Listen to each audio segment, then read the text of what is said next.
యోగేంద్ర యాదవ్ ఇంకా చాలా కీలకమైనటువంటి పాయింట్స్ చెప్పాడు. ఆయన ఏం చెప్తున్నాడయ్యా అంటే ఇదంతా కూడా చరిత్రలో ఎన్నడూ కన్నీ విని ఎరగనటువంటి మాస్ డిలీషన్ ప్రక్రియ, the largest disenfranchisement exercise in history అన్నాడనమాట. ఇంత పెద్ద ఎత్తున పెద్ద సంఖ్యలో డిలీట్ చేయడం అనేటటువంటిది, వీళ్ళందరినీ కూడా ఇప్పటికీ 65 lakh ఓటర్స్ని డిలీట్ చేసామని అంటున్నారు వేరియస్ రీజన్స్ మీద. ఇది 1 కోటికి పైగా ఒక కోటికి పైగా ఈ డిలీషన్స్ ఉండొచ్చు ఫైనల్ లిస్ట్ వచ్చేటప్పటికి. ఇప్పుడు జారీ చేసింది August 1st జారీ చేసింది ఏమిటంటే కేవలం అది డ్రాఫ్ట్ లిస్ట్ మాత్రమే అన్నమాట. సో ఇది ఇంకొక మాట యోగేంద్ర యాదవ్ ఏమన్నాడయ్యా అంటే మొత్తం అంతా కూడా తప్పుల తడకగా ఉంది ఈ వ్యవహారం అంతా కూడా.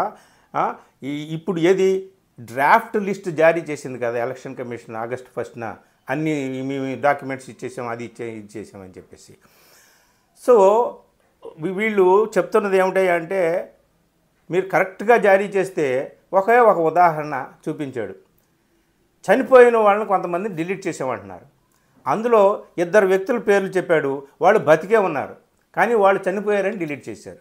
ఇలా ఎన్ని వేల మందిని డిలీట్ చేసి ఉంటారు. కాబట్టి ఇదంతా అవకతవకలుగా ఉంది అని చెప్పేసి అంతా కూడా highlighting errors and administrative over reach అని చెప్పేసి యోగేంద్ర యాదవ్ ఇదొక పాయింట్ చెప్పాడు.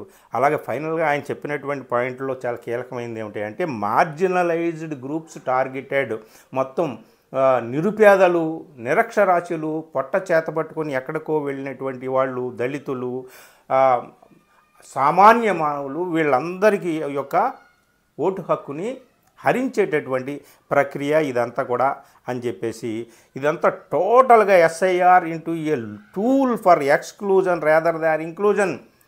ఒక్క ఓటును కూడా మీరు యాడ్ చేయలేదు. ఇది కంప్లీట్గా ఎక్స్క్లూజన్ ప్రక్రియ, ఇంక్లూజన్ ప్రక్రియ కాదు.